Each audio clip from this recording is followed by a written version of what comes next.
За манай 67 настай Солонгос эмээгийн маань өглөө 7 цагт эхэлдэг байгаа. За өглөөд юу хийх вэ гэхээр залбирал болоод сонголтын дасгал өглөөний цайгаа бэлдэж байгаа. Одоо харж байгаачлан дээврийн өрөө унтаж амардаг байгаа. Унтлахын өрөөнд тэгээд Италид амьдардаг Миланд. За тэрээр хамгийн түрүүнд залбирлаа хийж эхэлдэг байгаа өглөө босонгуудаа. Яагаад залбирал хийж эхэлсэн бэ гэхээр амьдралд хүч хүйтсэн, тойлцсон тийм хэцүү цаг үе хүнд тохиодог шүү дээ. Тэр цаг үеийг туулж явахдаа би ер нь шашинд итгэдэг болсон гэж тайлбарлаж байгаа. За өмнө нь болохоор залуу ах удаа болохоор сүсэг бишрэлт ихтлээ итгэдэггүй байсан. Гэтэ ингээд нас явах тусам юмс үзэгдлийг арай өөр талаас нь хараад залбирал гэж зүйлийг аяндаа хийдэг болсон гэж тайлбарсан байгаа. Эмээ ер нь бол ихэнхдээ шөнийн 12-аас 12:30 хооронд унтаж амардаг. Нойргуудах асуудалтай байсан болохоор хар шоколад байсан гэж ер нь байгаа. Тийм болохоор хар шоколад болон кофе ерөөсөө хэрэглэдэггүй. Хуучин бол өдөрт 5 цагч нойроо бүтэн авчиж чаддаггүй. Тийм завгүй амьдралын маягтай байсан. Гэрийнхэн 3 эрэгтэй хүнд өглөөний цаг бэлдэж өгөх, өөрөө ажилдаа явах бэлтгэлээ хангана гэдэг ер нь бол өглөө 5 цагт босдог үед зөндөө байсан гэсэн. За энэ харж байгаа жижиг ном нь болохоор залбирлын ном. Дэлхийн их тайван амар амгалан болоод гэр бүлийнхнийхээ эрүүл мэндийн төлөө залбирлуулдаг.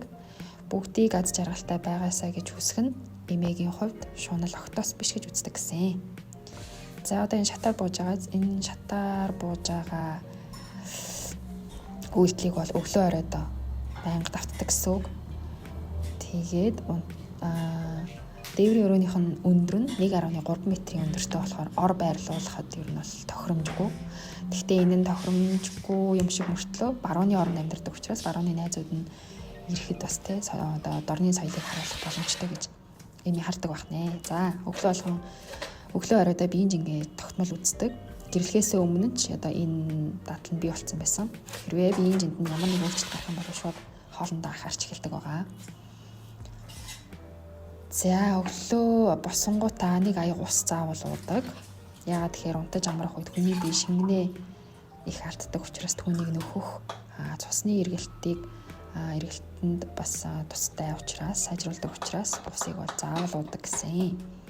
За тэгээд витамин болон магнийг хамт уудаг гэсэн.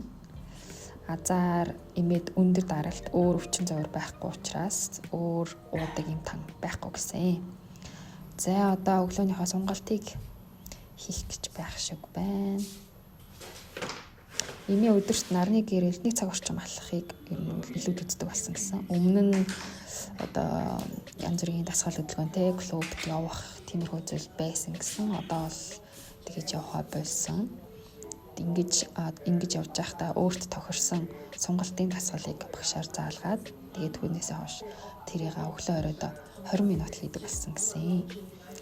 За тэгээд дийлэн хүмүүс ер нь ингээд нас явахаараа биеийн жинтэй холбоотойгоор санаагаа чилээдэг зүйл нь бол яалтчгүй манайхаар бидний ярьдгаар авгаамах болоод гидсний тараалалт.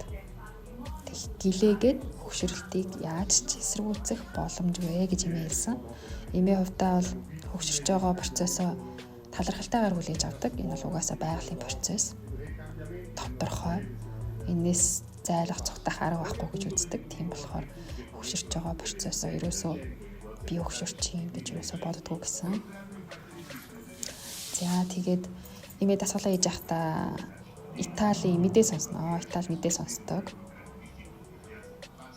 Тэгээд дасгалаа 20 минут хийгээд заншсан байх нэ. Би ч баг өглөө ингэж 20 минут өглөө оройдоо 20 минутыг зарцуулах хэцүү байдаг да. Хэцүү биш зүгээр л залхуураад хийхгүй шалтгаанууд гаргаж ирдэг байх л та. Эмээ бол тогтмол хийдэг гэсэн. Энэ бичлэгнээрээ бичлэгтээ зориулаад удаан яриаг болов штэ. Арай чиг бах уу. За өглөөнийхөө дасгалаа хийчлээ, залбирлаа хийсэн. Одоо цайгаа бэлдэж байна.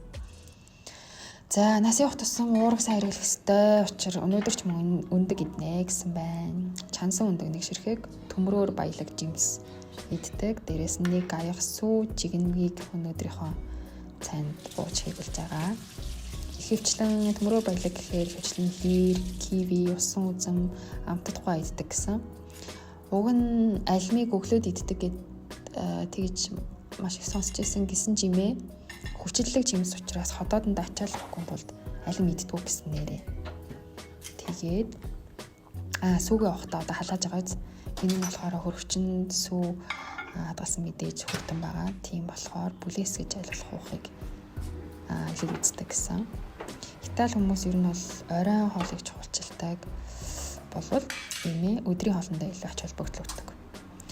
Залуудаа эмээ завгүй байдлаасаа болоод нэг аяг хүтус кофе уугаал гардаг байсан бол одоо хамаагүй дээр өглөөний цай уудаг болсон гэж ярьж байгаа.